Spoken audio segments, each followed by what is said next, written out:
गांव के पास एक बहुत बड़ा घना जंगल था। वो जंगल एकमात्र ऐसा रास्ता था जहाँ से शहर आया जाया जा सकता था।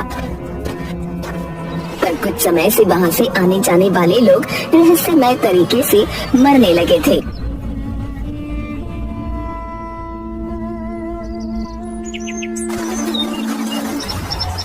अरे चंदन, तूने सुना? चंदनपुर गांव का जुगनू पिछले 4 दिन पहले शहर गया था, पर उसका अभी तक कोई ठिकाना ही नहीं है। हाँ, आजकल तो जंगल में कोई भी जाता वापस फिर नहीं आता। अब जाने कौन सी आफत आने वाली है। ऐसा तो नहीं कि जंगल में कोई जंगली जानवर आ गया है? अरे हाँ भाई, वैसे भी आजकल जंगल में बहुत ही अजीब अजीब तरह की आवाज आती है। पर क्या करे भाई, शहर आने जाने का सिर्फ एक ही तो रास्ता है। एक दिन रतन अपनी साइकिल से शहर अपने काम पर जा रहा था। बस किसी तरह जंगल का रास्ता निकल जाए, जल्दी चल रतन जल्दी। तभी उसे एक जंगली जानवर की आवाज सुनाई दी। हे भगवान, इतनी खतरनाक आवाज! यह कौन सा नया जानवर आ गया है इस जंगल में? चल रतन बेटा चल, जल्दी जल्दी जंगल से बाहर निकल ले। फिर रतन अपनी साइकिल को और तेज चलाकर जाने लगता है और अचानक उसकी साइकिल की चेन उतर जाती है। वो साइकिल को ठीक करने के लिए उतरता है। अब जल्दी जल्दी साइकिल को ठीक कर लेता हूँ, नहीं तो जाने वाला जानवर मेरा क्या हाल करेगा। वो साइकिल को ठीक करता है। उसी वक्त पीछे से कोई आकर पकड़कर उसके कंधे से उसका सारा खून पी जाता है। पास से बसंत और चंदन गुजरते हैं। रतन को देखकर बसंत और चंदन रतन के पास जाते हैं। अरे भाई, ये तो रतन है ना? हे भगवान, उस जानवर ने इसे भी मार डाला। फिर दोनों उसे उठाकर गांव ले जाते हैं।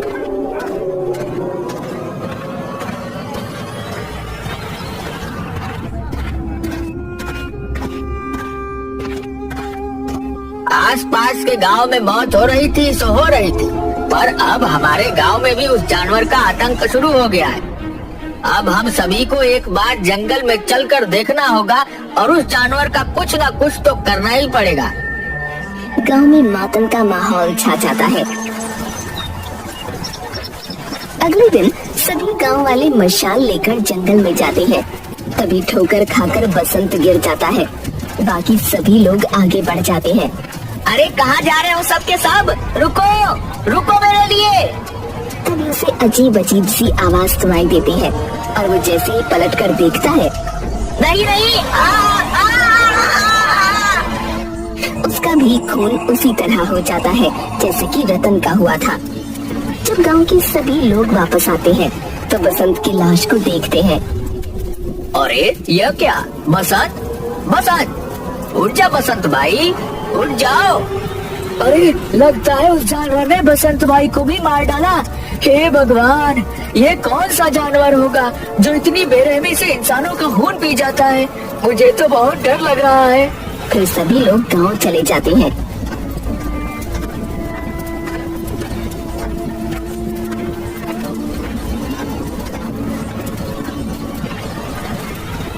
सब लोग गांव की चौपाल पर बैठकर बातें कर रहे होते हैं। मुखिया जी, अब तो हमारे गांव में भी मौतें होना शुरू हो गई हैं। हाँ भाई, अब तो कुछ करना ही पड़ेगा, पर जब तक कोई रास्ता ना निकले तब तक जितना हो सके उस जंगल के रास्ते में मत जाना।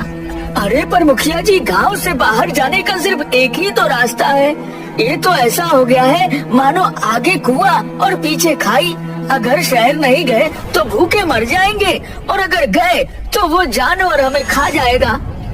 अब तो बस एक ही रास्ता है, हम सबको मिलकर उस जानवर को मारना पड़ेगा। अरे पर हम सब गए थे उस जानवर को ढूंढने, वह तो हमें मिला नहीं, और बसंत की जान गई वो अलग। तभी खून से लथपथ हालत में मंगलू वहाँ आता है। अरे मंगलू, ये तेरी हालत कैसे हुई? अरे नहीं भाई, कोई जानवर नहीं है। फिर कौन है? अगर कोई जानवर नहीं है तो बता मुझे, मैं अभी उसका छठी का दूध निकाल कर आता हूँ। अरे भाई, वो तेरा छठी सातू सभी का दूध निकाल देगा। क्या मतलब? अरे भाई, मैं शाम को शहर से गांव आ रहा था, तभी मेरे सामने एक विशाल काट आना।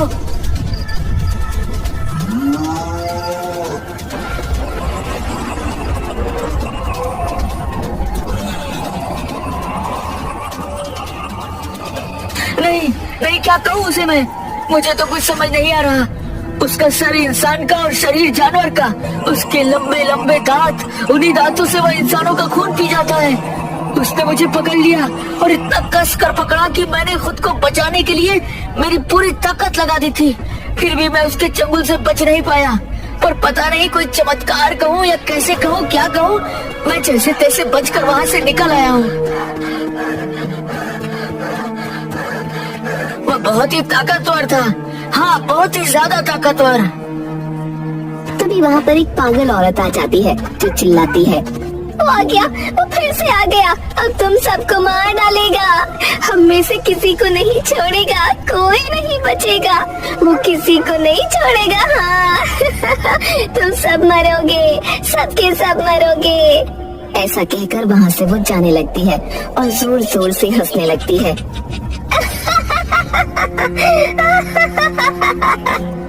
गांव में किसी को भी कुछ समझ नहीं आता।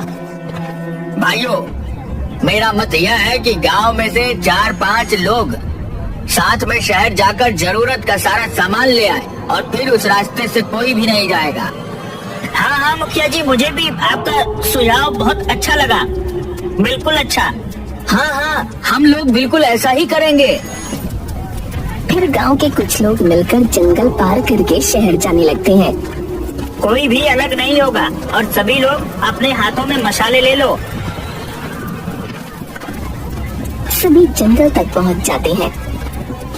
हमें आते हुए शाम हो जाएगी। जय हनुमान ज्ञान गुण सागर, जय कपीस तिहु लोक उजागर, रामदूत अतुलित बलधामा, अंजनी पुत्र पवन सुत नामा। शाम तक सभी लोग 1 महीने का जरूरी सामान लेकर गांव फिर आने लगते हैं।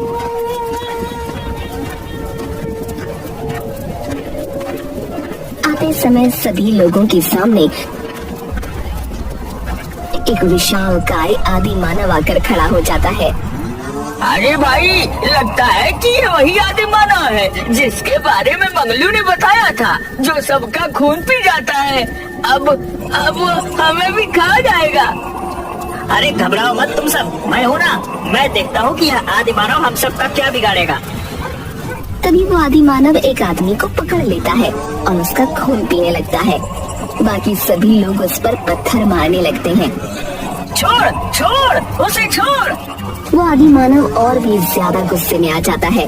उसने जिस आदमी को पकड़ रखा था उसे वो दूर पेड़ के पास फेंक देता है। अरे चंदन भाई, अब हम क्या करें? यह आदि मानव तो और भी ज्यादा गुस्सा हो गया है। अब यह हमें से किसी को भी नहीं छोड़ेगा। अब तो हम सभी गए। और उन सभी के पास आने लगता है। वो आदि मानव सबके पास जा रहा था पर चंदन से डर रहा था। अरे ये आदि मानव मेरे पास क्यों नहीं आ रहा? फिर उसे ध्यान आता है कि उसके हाथ में मशाल है। कहीं ऐसा तो नहीं कि मेरे हाथ में मशाल है इसलिए वो मेरे पास नहीं आ रहा? कहीं ऐसा तो नहीं कि ये आदि मानव आग से डरता हो? वो आदि मानव गुड्डू को पकड़ लेता है और उसका खून पीने ही वाला था कि तभी चंदन उस आदि मानव के पास मशाल लेकर जाता है और उसे डरा देता है। सभी लोग वहाँ से गांव में भाग जाते हैं। गांव जाकर सभी गांव वालों को सारी बातें बताते हैं। पर चंदन भाई, मुझे एक बात समझ नहीं आई कि वह आदि मानव हम सबको पकड़ रहा था, पर आपसे क्यों डर रहा था? अरे क्योंकि मेरे हाथों में मशाल थी और वह आदि मानव आग से डरता है, इस वजह से वो मेरे पास नहीं आ रहा था। और तुमने देखा नहीं, मैं जैसे ही मशाल उसके पास लेकर गया वो वहाँ से भाग गया। इसका मतलब है कि हम उस आदि मानव को जलाकर मार सकते हैं। सभी गांव वाले इस बात को सुनकर खुश हो जाते हैं। उनके मन में एक उम्मीद की किरण जाग जाती है। फिलहाल तो कुछ समय के लिए उस जंगल में कोई भी नहीं जाएगा। कुछ दिनों में हम कोई न कोई रास्ता जरूर निकाल लेंगे। चौपाल पर बैठकर सब लोग बातें कर रहे होते हैं। अरे भाई, तुम्हें आवाज सुनाई दी? हाँ भाई, यह तो उस आदि मानव की ही आवाज लग रही है। कहीं वो आदि मानव गाँव में तो नहीं आ गया? हे भगवान, इस शैतान का डर पहले जंगल में ही था और अगर ये गांव में आ गया तो हम सबका जीना हराम कर देगा। इसका कुछ न कुछ तो करना ही पड़ेगा। तभी जोर जोर से जमीन पर पैर रखते हुए आदि मानव गांव में आ जाता है। अरे भागो भागो, सभी अपने घरों में जाकर छुप जाओ। सभी गांव वाले अपने अपने घरों में छुप जाते हैं। पर वो आदि मानव अब गांव के जानवरों को खाने लगता है और सुबह होते ही गांव से चला जाता है। मुखिया जी, अब तो इस आदि मानव का कुछ न कुछ करना ही पड़ेगा, नहीं तो हम में से कोई भी जिंदा नहीं बचेगा। हाँ हाँ, तुम बिल्कुल सही कह रहे हो। अगली शाम को भाई चंदन, लगता है वो आदि मानव आज फिर आएगा। अब तो वह हमारे गांव के जानवरों को भी मार कर खा रहा है। अब वह हम में से किसी को भी नहीं छोड़ेगा। अरे गांव वालों, कब तक इस आदि मानव से भागोगे? एक दिन यह हम सबको खा लेगा। तभी एक पागल औरत वहाँ आ जाती है। हाँ, सही कह रहा है ये। कब तक भागोगे उस आदि मानव से? परसों पहले वो मेरे पिंकू को भी खा गया था। पर उस आदि मानव को हम मारेंगे कैसे? वो आग से डरता है। हाँ, उसे किसी तरह से आग से जला सकते हैं। फिर वो पागल औरत सभी गांव वालों को तरकीब बताती है। फिर सभी लोग मिलकर एक गड्ढा खोदने लगते हैं। सभी लोग गड्ढा खोद लेते हैं और उस पर घास डालकर उसे ढक देते हैं। तभी फिर से आदि मानव गुर्राते हुए गांव में आता है। तभी गांव वाले इधर उधर भागने लगते हैं। फिर चंदन उस आदि मानव को और गुस्सा दिलाने के लिए उस पर पत्थर मारने लगता है और चंदन को देखकर सभी गांव वाले उस आदि मानव पर पत्थर फेंकने लगते हैं। वो आदि मानव चंदन को पकड़ने के लिए आगे बढ़ता है। तभी वो आदि मानव उस बड़े से गड्ढे में गिर जाता है। उस गड्ढे में वो आदि मानव जोर जोर से गुर्राने लगता है।